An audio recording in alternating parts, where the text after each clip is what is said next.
எனக்கு மிகவும் பிரியமான நண்பு சகோதர சகோதரிகளே, இந்த கால வேளையை உங்களை பார்ப்பது அதிக மகிழ்ச்சி அடைகிறேன். கர்த்தர் நாள் முழுதும் உங்களை பாதுகாத்து நடத்துவாராக. ஒரு வேளை தூரத்தில் நீங்கள் பிரயாணப்படலாம், இது ஒரு வேலை விஷயமாய் போகலாம், பெரிய நபர்களை சந்திக்கக்கூடியதாக இருக்கலாம். இதனால் ஏதோ ஒரு காரியம் உங்களுக்கு முன்பாக உங்களை கலங்கடித்து கொண்டிருக்கலாம். ஆனாலும் கர்த்தர் இந்த நாள் முழுதும் உங்களை ஆச்சரியமாய் நடத்துவாராக. கர்த்தர் இந்த நாளை ஆசீர்வதிக்கும்படி நமக்கு கொடுத்திருக்கிற உன்னதமான தீர்க்க தரிசனமான வார்த்தை என்ன என்று பார்ப்போம். அது சங்கீதம் 62 சங்கீதம் 5வது வசனம். நான் நம்புகிறது அவராலே வரும், நான் நம்புகிறது அவராலே வரும் என்று சங்கீதக்காரன் அழகாய் சொல்லுகிறான். நான் நம்புகிறது என் திறமையினால் வரும், நான் நம்புகிறது என் படிப்பினால் வரும், நான் நம்புகிறது எனக்கு இருக்கிற ஆள்பலத்தினால் வரும், நான் நம்புகிறது எனக்கு இருக்கிற படைபலத்தினால் வரும், நான் நம்புகிறது என்னை சுற்றி இருக்கிற உற்றார் உறவின் மூலமாய் வரும் என்று அவன் சொல்லவில்லை. அவன் சொல்லுகிற ஒரு வார்த்தை அழகாய், நான் நம்புகிறது அவராலே வரும். யாராலாம்?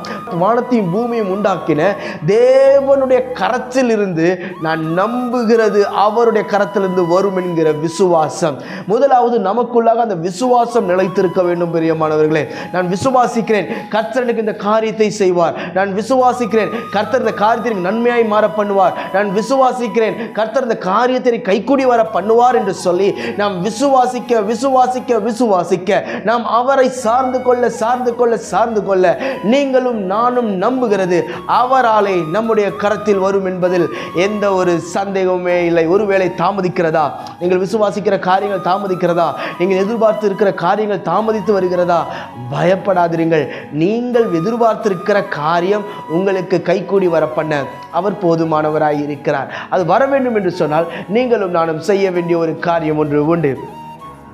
அதே வசனத்தில் பார்க்கும்போது, என் ஆத்துமாவே தேவனையை நோக்கி அமர்ந்திரு, தேவனை நோக்கி அமர்ந்திரு. நான் நம்புகிறது கர்த்தரிடத்திலிருந்து வர வேண்டும் என்று சொன்னால் நாம் பொறுமையாய் காத்திருக்க வேண்டும், தேவனை நோக்கி நாம் அமர்ந்திருக்க வேண்டும். இந்த காத்திருக்கிற நேரம் தான் பாருங்க பயங்கர ப்ரெஷரான நேரம்.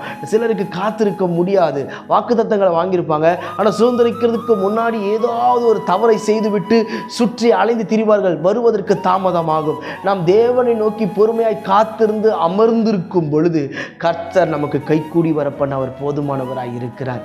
உங்களையும் கர்த்தர் பலப்படுத்துவார், நிச்சயம் வாழ வைப்பார், கனப்படுத்துவார், மேன்மைப்படுத்துவார். உங்கள் கரத்தை பிடித்து உங்களை மேலே தூக்க அவர் போதுமானவராய் இருக்கிறார். நான் உங்களுக்கு ஜெபிக்கட்டும். பரலோக பிதாவே, இந்த வார்த்தையெல்லாம் கேட்கிறேன். அன்பு சகோதர சகோதரி ஒவ்வொரு கர்த்தர் ஒப்பு கொடுத்து நான் ஜெபிக்கிறேன். உங்களுடைய நாமத்தின் மீது விசுவாசம் வைத்து கர்த்தருக்கு நன்மை செய்வார் என்று யார் யாரெல்லாம் எதிர்பார்த்து காத்திருக்கிறார்களோ அத்தனை பேருக்கும் கர்த்தரை நன்மை செய்வீராக, கனப்படுத்தி வாழ வைப்பீராக. கிருபை சூழ்ந்திருக்கட்டும் ஆண்டவரே, தடைகளெல்லாம் நீங்கட்டும், ஆச்சரியமாய் நடத்தும். இந்த நாள் முழுவதும் கர்த்தருடைய பிள்ளைகளோடு கூட இருந்து ஆச்சரியமாய் நடத்துவீராக. இயேசுவின் நாமத்தில் ஜெபிக்கிறேன் எங்கள் ஜீவனுள்ள பிதாவே. ஆமென், ஆமென். God bless you.